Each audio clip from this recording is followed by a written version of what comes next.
오늘의 말씀은 요한 계시록입니다. 요한 계시록. 우리 지금까지 이제 요한 1서 계속 했어요. 이제 요한 계시록 오늘 1장 함께 보도록 하겠습니다. 자, 봉독하도록 하겠습니다. 요한 계시록 1장 1절에서 3절까지입니다. 우리 펴신 줄 알고 다 같이 봉독하도록 하겠습니다. 다 같이 봉독하겠습니다.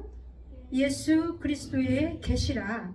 이는 하나님이 그에게 주사 반드시 속히 일어날 일들을 그 종들에게 보이시려고 그의 천사를 그중 요한에게 보내어 알게 하신 것이라. 요한은 하나님의 말씀과 예수 그리스도의 증거 곧 자기가 본 것을 다 증언하였느니라. 이 예언할 말씀을 읽는 자와 듣는 자와 그 가운데에 기록한 것을 지키는 자는 복이 있나니 때가 가까움이라. 아멘. 자, 우리 이제 요한 1서를 통해서 사도 요한이 처했던 그 시대가 어떤 시대였는지 제가 요한 1서를 통해서 쭉 설명을 했고, 요한 1서가 이제 끝나고 나서 이제 역시 사도 요한이 어디에 있어요? 반모섬에서 요한 계시록을 또 이렇게 하나님 예수 그리스도의 그 계시를 받아서 이렇게 쓰게 됩니다. 그런데 제가 늘 말했지만 요한 1서를 여러분들과 같이 나누면서 늘 말했지만 이때가 언제라고요?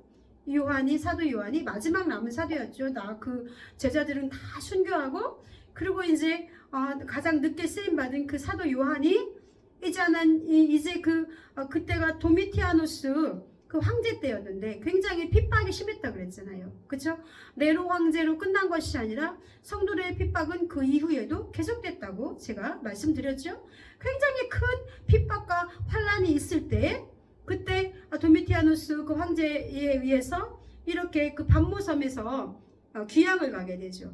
그러면 18개월 동안 거기에서 억류가 되어 있으면서 그 작은 동굴에서 계시의 동굴에서 계시를 받아서 이렇게 요한계시록을 쓰게 되는데, 그 당시 성도들은 정말 예수를 내가 믿는다는 그 이유 하나만으로 죽음에 처해질 수 있는 그런 극한 상황에 그런 핍박과 고난을 당한 그 성도들에게 뭐가 있겠습니까? 절망밖에 없잖아요. 그들은 얼마나 그 삶이 고통스러워요.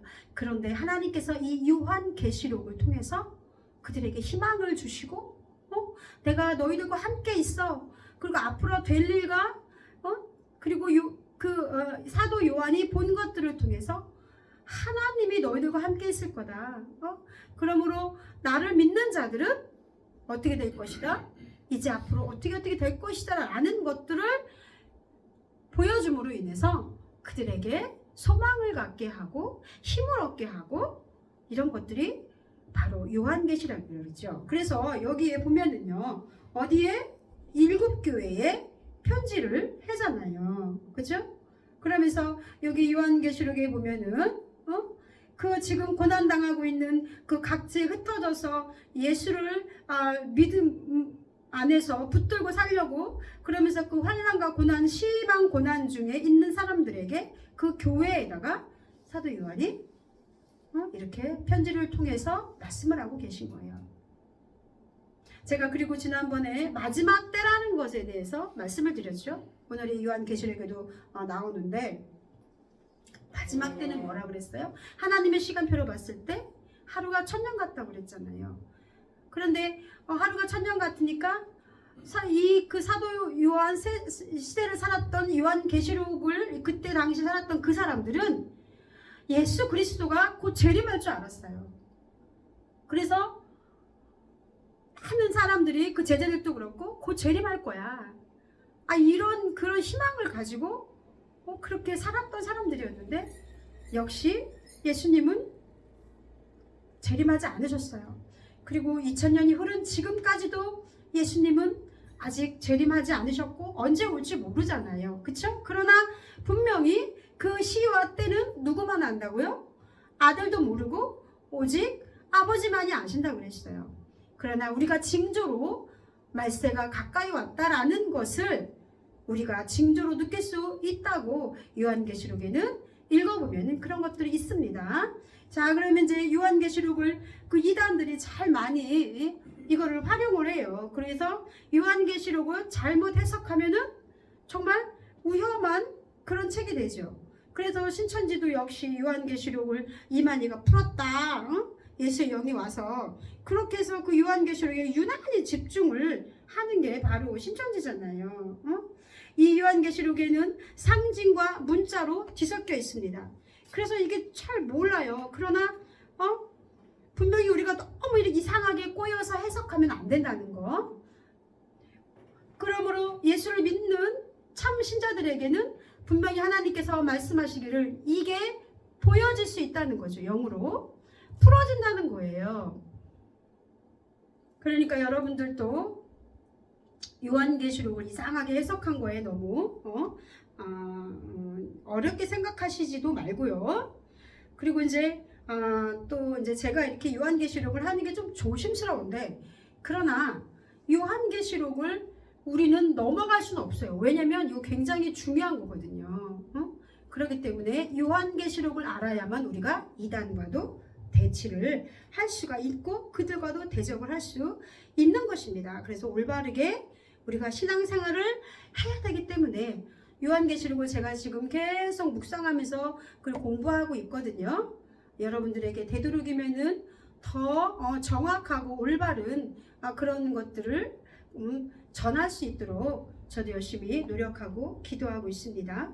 그러므로 우리가 계시록을 읽을 때의 주의점은 이것은 뭐냐면요, 마지막 시대를 어떻게 살아야 하는가에 대한 그 믿는 자, 그리스도를 믿는 자들에 대한 그런 책인데, 더불어서 그 현재를 살아가는 우리를 위한 그 책이 바로 요한계시록입니다. 그리고 요한계시록은 첫 번째 1세기 그 당시 핍박받는 성도들을 위한 책이었어요. 그들을 위로하고 그들에게 너의 곁에 첫 전지전능하신 하나님이 있다. 예수님의 재림이 가까웠다.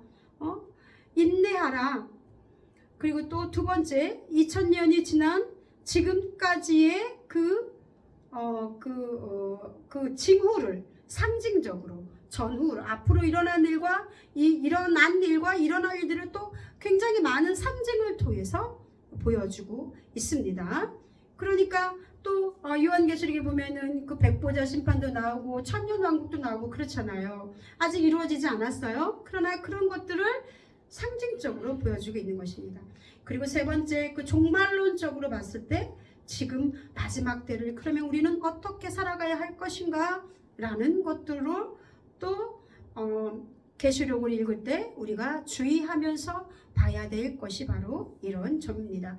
오늘의 말씀을 통해서 제가 말씀하고자 하는 것은 바로 그것입니다. 뭐냐면요,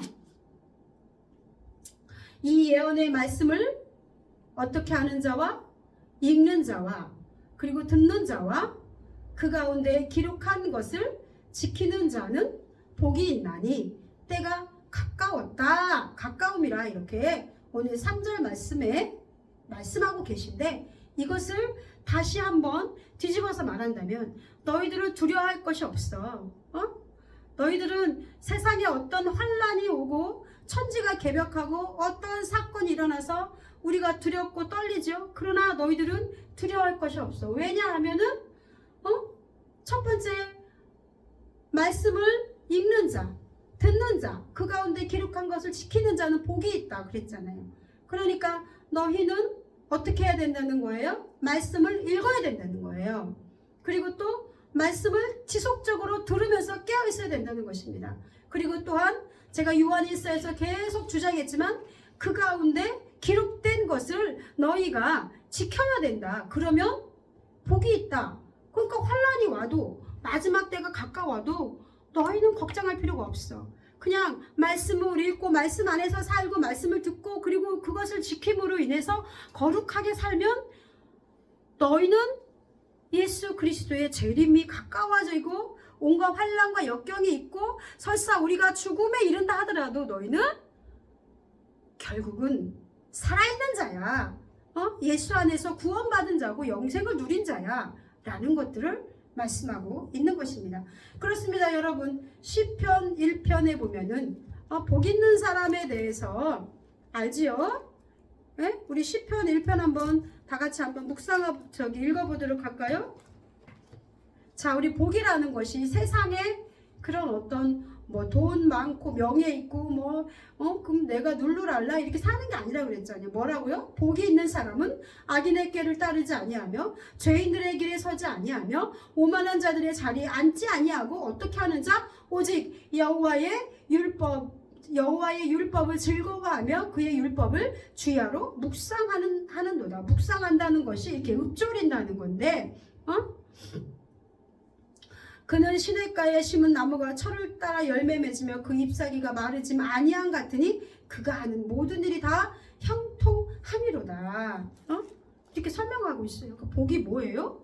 하나님을 알아가고 하나님의 말씀을 즐거워하고 그것을 지키면서 살아가는 것이 복이에요. 그러다 보면 너희가 형통할 거야. 아멘. 자, 어제 들으셨나 모르겠지만 큰 사고가 있었지요. 제가 너무 가슴이 철렁했어요.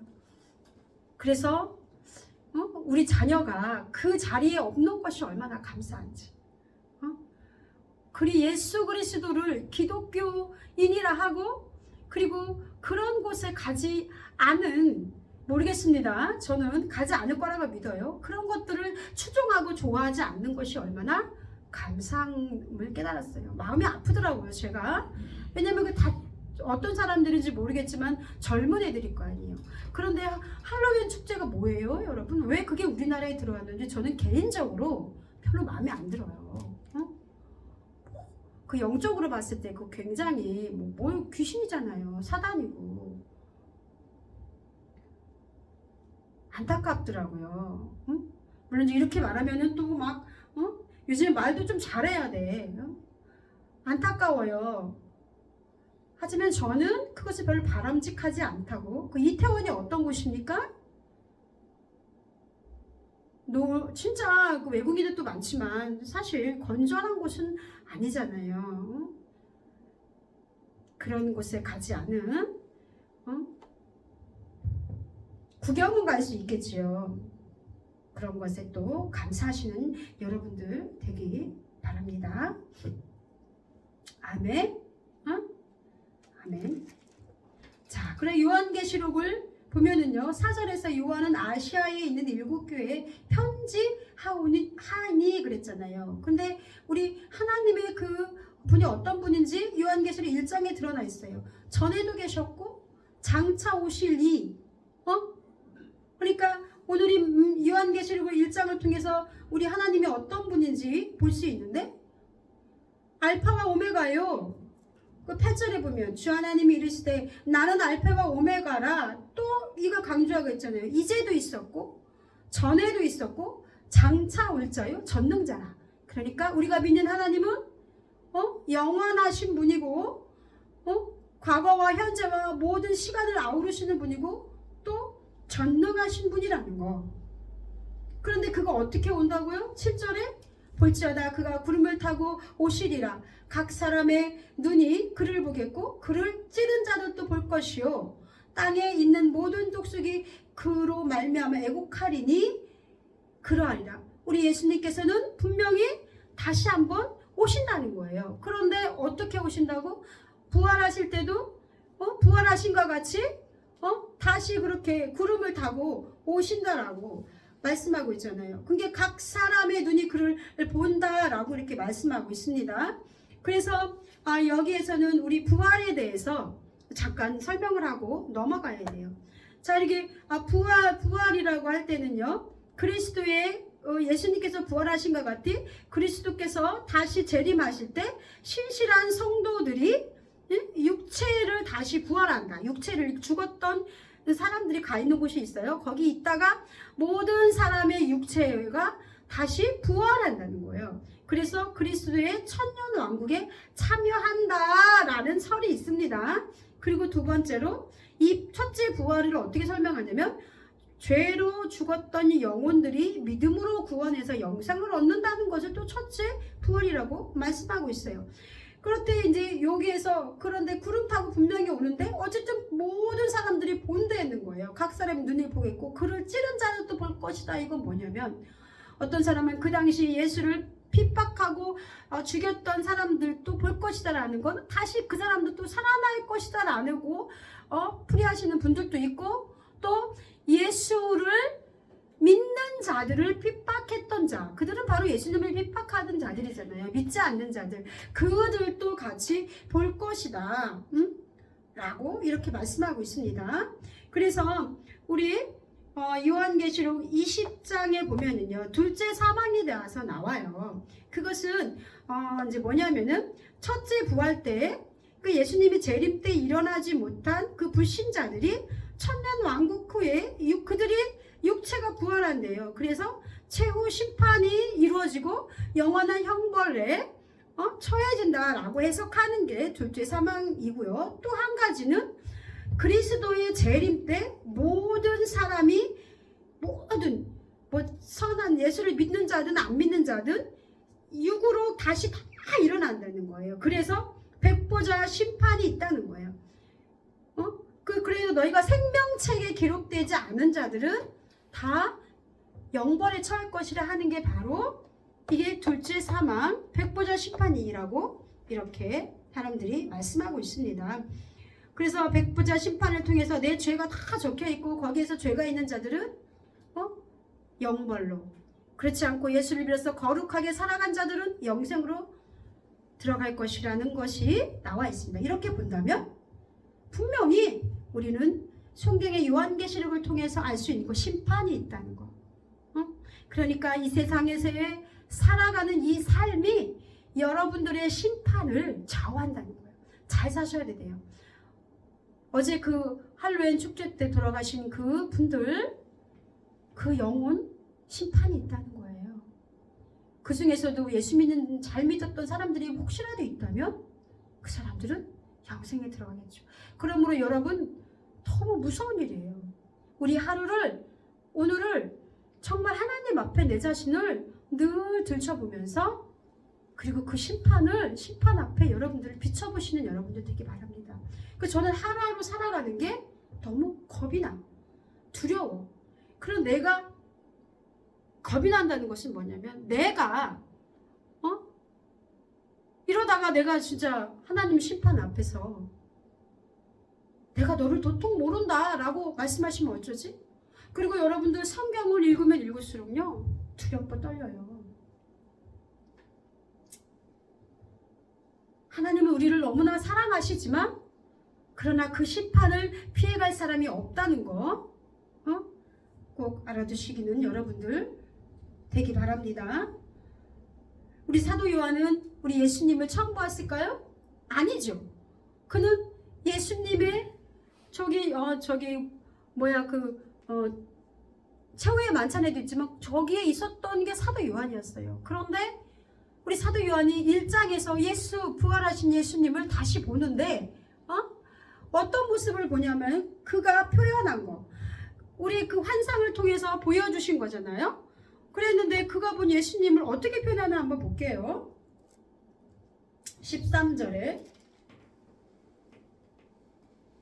12절부터 몸을 돌이켜 나에게 말한 음성을 알아보려고 돌이킬 때 7금 촛대를 보았는데 촛대 사이에 인자 같은 이가 발에 끌리는 옷을 입고 가슴에 금띠를 띠고 그의 머리와 털의 희기가 흰 양털 같고 눈 같으며 그의 눈은 불꽃 같고 그의 발은 풀무불에 단련한 빛난 주석 같고 그의 음성은 많은 물소리와 같으며 그의 오른손에 7별이 있고 그의 입에서 좌우에 날선 검이 나오고 얼굴은 해가 힘있게 비치는 것 같더라.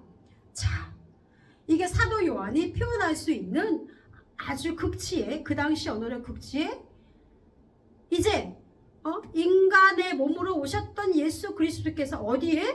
하나님 우편에 앉아 계신 그 근엄하고 거룩한 예수님의 모습을 예전에 예수님이 아니신 거예요. 그 모습을 보는데 어떻게 표현을 했습니까? 그의 머리와 털의 희기가 흰 양털 같대. 머리카락이 하얗다는 의미는 아닌 것 같아. 빛이 나네. 얼마나 이렇게 환한 빛인 것 같아. 제가 느끼기에는 그래요. 그리고 또 그의 눈은 불꽃 같대요. 와, 자, 상상하시기 바랍니다. 사도 요한이 이렇게밖에 표현할 수가 없는 거예요. 그의 말은 풀무프에 단련한 빛난 주석 같고 음성은 맑은 물수리와 같으며 오른손에 7별이 있대요.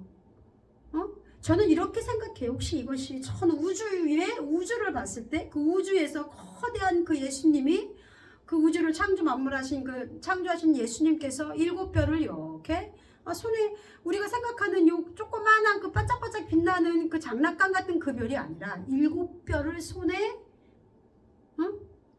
7별이 오른손에 있고 입에서 좌우에 날성검이 나온대요. 그리고 또 그 말씀이죠. 그 말씀이 날성검이다. 얼굴은 해가 힘있게 비치는 것 같더라.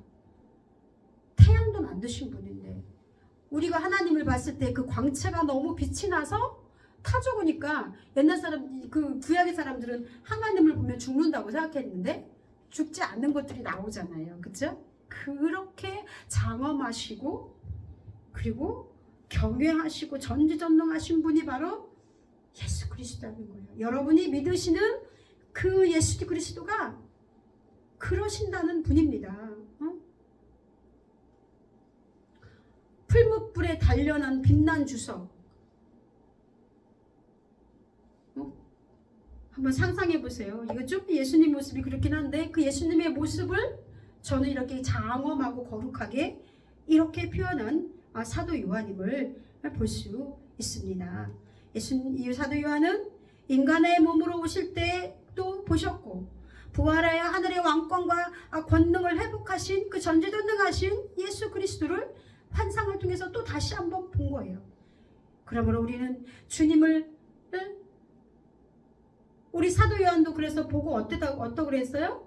17절에 내가 볼 때 그의 발 앞에 엎드려져 죽은 자같이 되매. 왜 죽은 자같이 되었을까요? 그 하나님이 예수 그리스도가 말로 표현할 수 없을 정도로 크고 높으며 존엄하신 분이기 때문에 예전에 자기가 보았던 그 예수님이 아니라 그 정말 만물을 창조하신 그 지극하신 그 하나님의 그 위엄과 왕권과 전지전능하신 그 경외한 그 하나님을 봤을 때 두려워서 죽은 자같이 떨 수밖에 없었다는 거죠.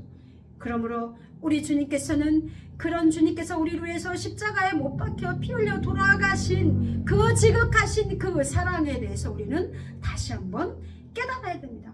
그리고 우리는 하나님을 알면 알수록 우리는 겸손해질 수밖에 없습니다. 하나님을 알면 알수록 죄가 없으신 분이라는 거, 온전하시고 거룩하신 분이라는 거, 이게 제가 영어로 느껴지는데 말로는 설명할 수 없어요. 하나님이 흠없고 정없고 거룩하시다는 것을, 하나님이 얼마나 사랑이 많으시고 인내하신다는 것을 인간을 향해서, 그런 것들을 제가 영어로는 조금 느끼겠는데 여러분들에게는 표현할 수가 없는데, 우리가 이렇게 성경을 읽으면 읽을수록 하나님은 그런 분이라는 거예요. 여러분들은 그런 하나님을 믿고 있다는 것입니다. 그렇기 때문에 하나님 앞에서 자랑할 자가 없고 하나님 앞에서 겸손해질 수밖에 없다는 거예요. 두렵고 떨릴 수밖에 없다는 거예요. 그 하나님 앞에서 우리 인간이 무슨 말을 할 수 있고, 내가 뭐 내 인생이 어떻고 왜 나가 이렇게 되는 일이 없느냐, 어떻게 이렇게 말할 수가 있습니까? 그럴 수가 없다는 거예요. 하나님은 오늘 이 말씀을 통해서 하나님은 알파와 오메가요, 영원하시며 또 완전하신 분이고, 하나님은 또 오늘 이 말씀을 보면은요, 자 우리 요한계시록 1장에 보면은 18절, 곧 살아있는 자라, 내가 전에 죽었었느라 볼지어다 이내 세색토록 살아있어 사망과 음부의 열쇠를 가졌노니. 이건 뭐냐면, 우리 하나님께서는 사망과 음부의 열쇠가 있다는 건 뭐냐면 인간의 생사와 목을 주관하시는 하나님이시라는 거예요. 살고 죽는 것이 다 하나님 손에 있다는 것입니다.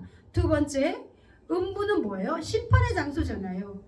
심판은 우리 인간들을 위해서 심판이 주어진 것이 아니라 마귀와 사단이 갈 곳이 바로 음부고, 악인이 형벌의 장소가 바로 음부예요. 이런 모든 것들을 우리 주님께서 쥐고 있다는 거야. 사망과 음부의 열쇠를 가진 분. 사망을 이기시고 그리고 심판하시는 분이 우리 하나님이라는 것입니다. 자, 우리 하나님이 속성에 대해서 하나님이 어떤 분인지에 대해서 제가 이렇게 1장을 통해서 이렇게 쫙 살펴봤어요. 자, 여러분들, 그리고 또 어떻게 살아야 된다고요? 네? 딱 하나예요. 복이라는 것에 대해서 좀 생각을 좀 바꾸시는 여러분들 되기 바랍니다. 예언의 말씀을 읽는 자와 듣는 자와 그 가운데 기록한 것을 지키는 자는 복이 있나니 때가 가까움이라. 여러분들, 때가 가까울수록 하나님과 더 가까이 하시는 여러분들 되기 바랍니다. 네? 아멘. 그러므로 이제 오늘 살아있는 게 중요한 게 아니에요. 여러분들 이제 죽음을 준비하셔야 돼요. 내가 뭐 암에 걸려서 죽고 이런다고 해서 죽음을 준비하는 것이 아니라 늘 마음으로 하나님 앞에 겸손한 자세로 살아가고, 내가 그 심판대 앞에 섰을 때 정말 그 심판이 난 어떤 쪽에 처할 것인가 라는 것들을, 오른편과 왼편을 분명히 가른다고 그랬어요. 그래도 그렇게 말씀하셨잖아요. 얼마나 무서워요. 아이고, 저는 이거 생각할 때마다 정말 두렵고 떨려요. 그리고 이렇게 계시록을 다 이렇게 읽다 보면은 그 교회마다 이렇게 보낸 말씀이 있어요. 그 교회에 이제 2장부터 계속 나올 텐데, 제가 이제 시간이 되고 주어진 대로 제가 이제 계시록에 대해서 이제 여러분들과 설교를 이렇게 나누고자 합니다. 어제 계속 그렇게 말을 하는데 좀 안타깝잖아요. 사고도 안타깝고 여러분들, 그리고 또 이제 정세도 너무나 지금 혼란스러운 이때 그리스도인으로서 우리 하나님 앞에 기도하면서, 그리고 자신의 모습을 돌아보고, 이제 여러분들 이제 사람들을 위해서 이제 기도하셔야 돼요. 네? 나를 위해서도 기도하지만 예수님께서 십자가에 못 박혀 돌아가시면서 막 울었잖아요. 그 마리아와 그 여자들이. 그랬을 때 그 사람 여자들을 향해서 뭐라고 말씀하셨어요? 나를 위해 울지 말고 너희 자녀들을 위해서 울라. 이렇게 말씀하셨잖아요. 정말로 이 심판이 있다면 마지막 때가 가까이, 지금도 마지막 때를 살고 있는 우리들이 누구를 위해서?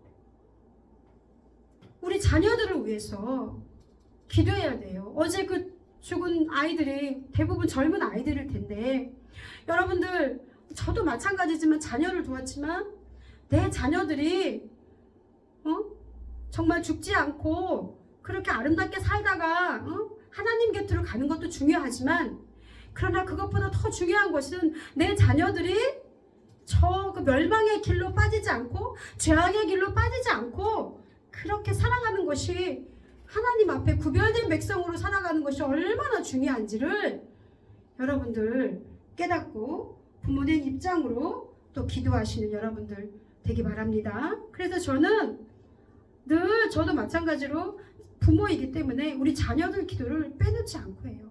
그런데 옛날에는 그 기도를 했어요. 하나님, 좋은 대학에 들어가게 해주세요. 좋은 친구 만나게 해주세요. 어떻게 힘든 일이 있으면. 그랬는데 지금은 어떤 기도하는 줄 아세요? 하나님, 구원받게 해주세요. 저 기도는 그거 하나예요. 하나님, 그 영혼 하나님께서 불쌍히 여기셔서 지옥 안 가게 해주세요. 그 영혼 꼭 구원받게 해주세요. 남편을 위해서도, 또 주변에 있는 그 형제들을 위해서도 저는 그 기도밖에 안 해요. 그 기도가 바뀌었어요. 잘 먹고 잘 살고 이것도 물론 중요하죠. 그 기도 이제 안 해요. 하나님, 우리 자녀들 구원받게 해주세요. 우리 자녀들 지옥 가지 않게 해주세요. 하나님을 알게 해주세요. 하나님 말씀을 깨닫게 해주세요. 어둠의 장소에 가지 않게 해주세요. 죄 짓지 않게 해주세요. 죄를 알게 해주세요. 그리고 회개하도록 해주세요. 정말 이것밖에 뭐가 있습니까? 지금 이 사도 요한의 그 시대처럼 그런 핍박이 있는 시대는 아니지만 어쩌면 그런 핍박이 올 수도 있습니다. 그런 핍박 속에서도 우리가 믿음을 지키고 굳건히 지키려면 하나님에 대해서 더 많이 기도하고 하나님 말씀을 묵상하고 하나님을 알기를 노력해야 됩니다. 그런 여러분들 되기를 주님의 이름으로 축원합니다. 기도하겠습니다. 할렐루야. 하나님 감사드립니다. 우리를 사랑하시고 하나님 십자가의 피로 구원하셔서 이제 당신의 자녀 삼아주시고 우리를 하나님 오늘 또 하나님 아버지 승리하게 살아가게 하시니 하나님 감사드립니다. 하나님 우리를 하나님이 죄악 가운데 빠지지 않게 하시며 오늘 이 말씀대로 마지막 때 하나님 아버지 정말 우리 사도 요한이 하나님 그 시대를 환난과 핍박 속에 살아가는 그 시대에 그 성도들에게 희망을 주기 위해서 소망을 주기 위해서 하나님 이 계시록을 하나님 아버지 썼다 한다면 오늘 이 계시록의 말씀이 우리에게도 하나님 적용될지 믿습니다. 끝까지 하나님 주님 믿고 의지하면서 말씀 안에서 하나님 아버지 말씀을 붙들고 아버지 영생을 누리는 복을 취하는 저희